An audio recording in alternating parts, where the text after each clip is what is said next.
रहने वाले लोग, लेकिन जिनका जीवन बहुत ही अच्छा ऐसा जीवन है. But traditionally it said there are many more beings inhabiting this earth than we can see. पारंपरिक दृष्टि से ऐसा कहा जाता है कि कई सारे ऐसे सत्व हैं जो इस जगत में रहते हैं जिनको हम देख नहीं सकते. There are kinds of consciousness that do not have a physical form. और ऐसी भी चेतनाएं हैं जिनको शारीरिक रूप नहीं है, शरीर नहीं है. They're all subject to karma. वे सभी जो है वो कर्मलोक से संबंधित है. They're all subject to impermanence. वे सभी अनित्यता का विषय होते हैं. You know that this is the big point with Buddhism. There are no permanent conscious entities. तो आपको पता है कि बौद्ध धर्म के बारे में ये बहुत महत्वपूर्ण बात है कि कोई भी पक्की और अंतिम ऐसा अस्तित्व नहीं होता है. But yes, it's traditionally said that this world, as it were, is full of conscious beings who do not have physical form. तो पारंपरिक रूप से ऐसा कहा जाता है कि ये जो जग है ऐसे जागरूक या सजीव व्यक्तियों से बना है जिनको कोई भी शारीरिक रूप नहीं है. You don't have to believe this. तो इसके ऊपर आपको विश्वास रखने की जरूरत नहीं है. It's up to you. Yeah. ये आप पर निर्भर है कि आप विश्वास रखें. But this is what the Buddha taught. Yeah. लेकिन यही बात बुद्ध ने कही है. And the Buddha seems to have been able to communicate with such beings. और ऐसा कहा जाता है कि बुद्ध इस प्रकार के व्यक्तियों से या प्राणियों से बात करते थे. Personally, I've no experience of that kind. और मुझे स्वयं इसका कोई अनुभव नहीं है. But I know people who have. Yeah. लेकिन मुझे ऐसे कुछ लोग भी पता है जिनको ये अनुभव है. And I have, under certain conditions, experienced other kinds of consciousness, which actually have, like trees, have consciousness. Yeah.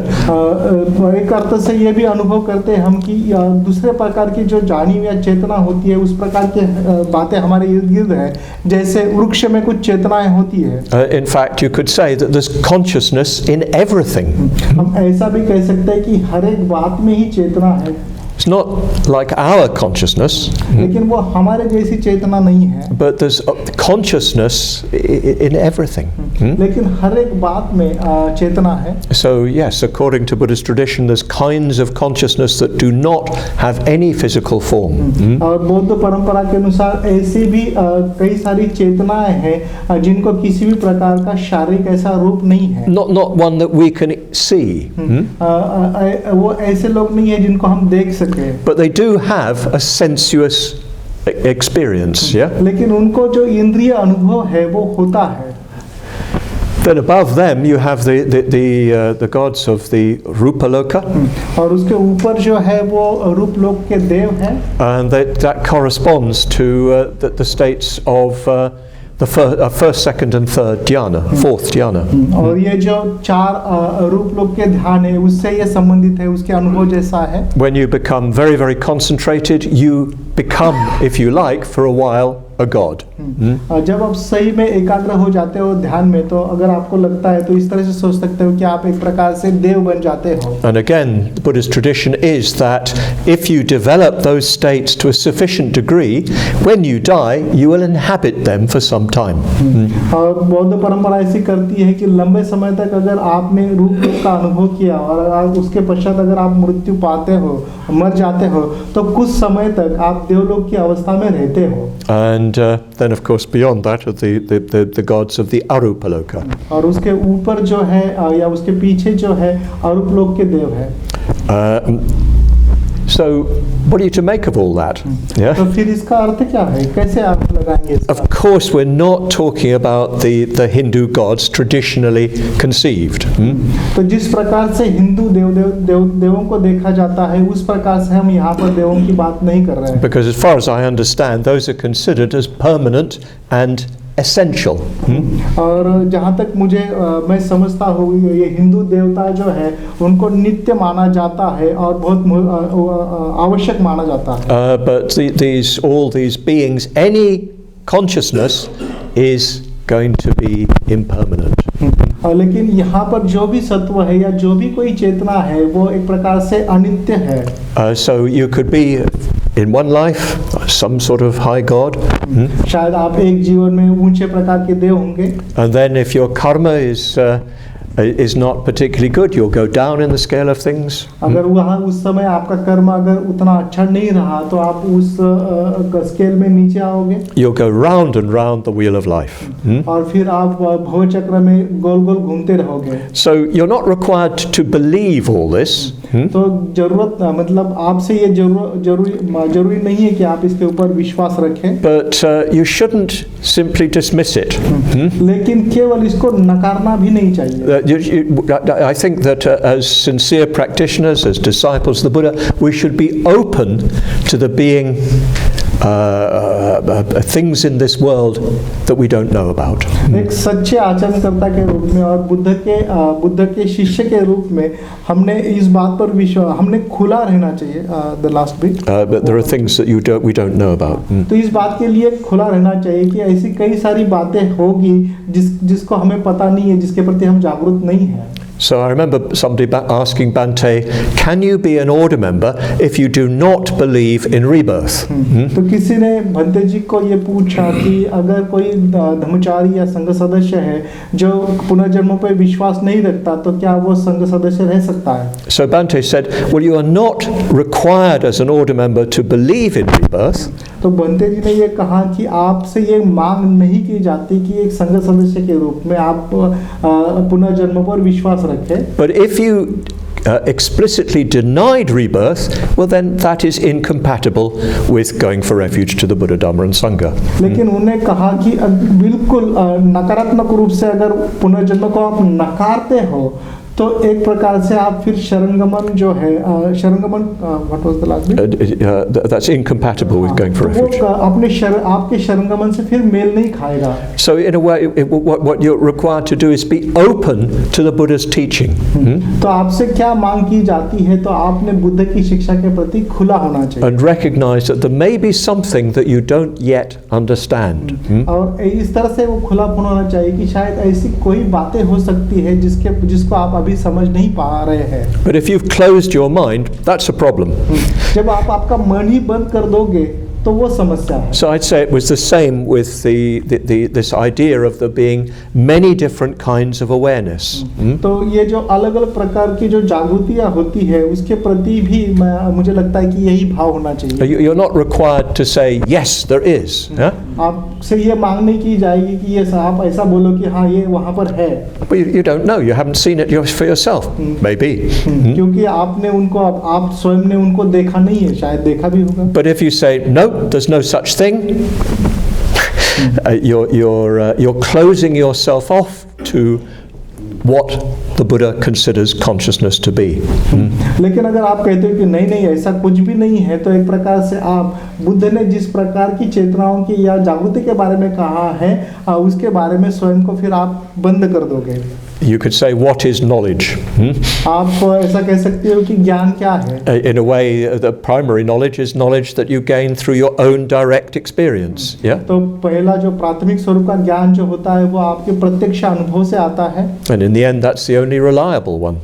और वो जो ऐसा होता है जिसके ऊपर आप भरोसा रख सकते हो। But then there's knowledge that you gain through those that you trust. लेकिन ऐसा ज्ञान होता है दूसरे प्रकार का जो जिन लोगों पर आपका भरोसा होता है वो उनसे आता है। So I personally accept that there are these many different kinds of consciousness because the Buddha taught it, my teacher taught it.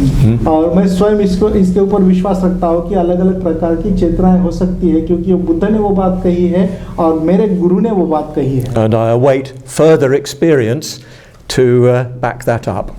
और मैं अभी उस अनुभव की राह देख रहा हूँ जो अनुभव मुझे इसके ऊपर का विश्वास जो है उसका इसके ऊपर के विश्वास का आधार बनेगा। And I'd say I've had some experience to back that up about the nature of consciousness.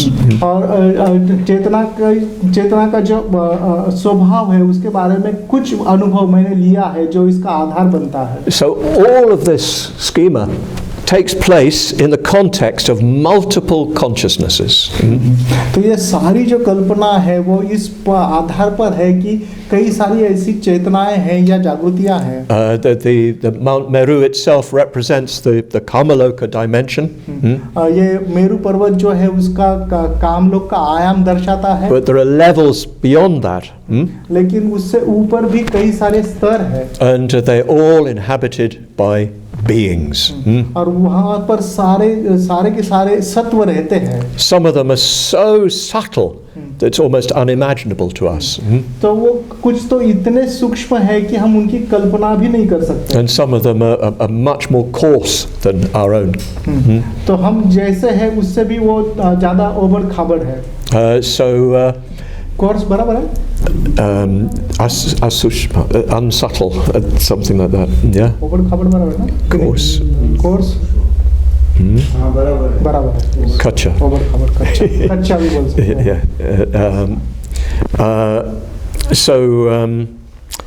Yes, when you're doing the offering, recognize that this universe is full of awareness. तो जब आप मंडल अर्पण करते हो तब ये इस बात को जानने का प्रयास करो कि ये पूरा विश्व जो है इस प्रकार की जागृति से चेतना से भरा है. Whatever the consciousness is, they're not enlightened. Yeah. किसी भी प्रकार की फिर वो जागृति हो चेतना हो अभी वो बुद्धत्व प्राप्त नहीं. You can be at the top of the Arupaloka, but still not enlightened. आप अरूप लोक के अंदर ऊंचे इसमें भी होगे तो भी वहाँ पर आप बुद्धत्व प्राप्त कर नहीं है. Enlightenment isn't just a progression up to the top of samsara. तो ये बुद्धत्व जो है वो इस प्रकार से आपकी प्रगति नहीं है कि वो संसार के ऊपर है. इस तरह से आपकी प्रगति नहीं है. It's an insight into the nature of samsara.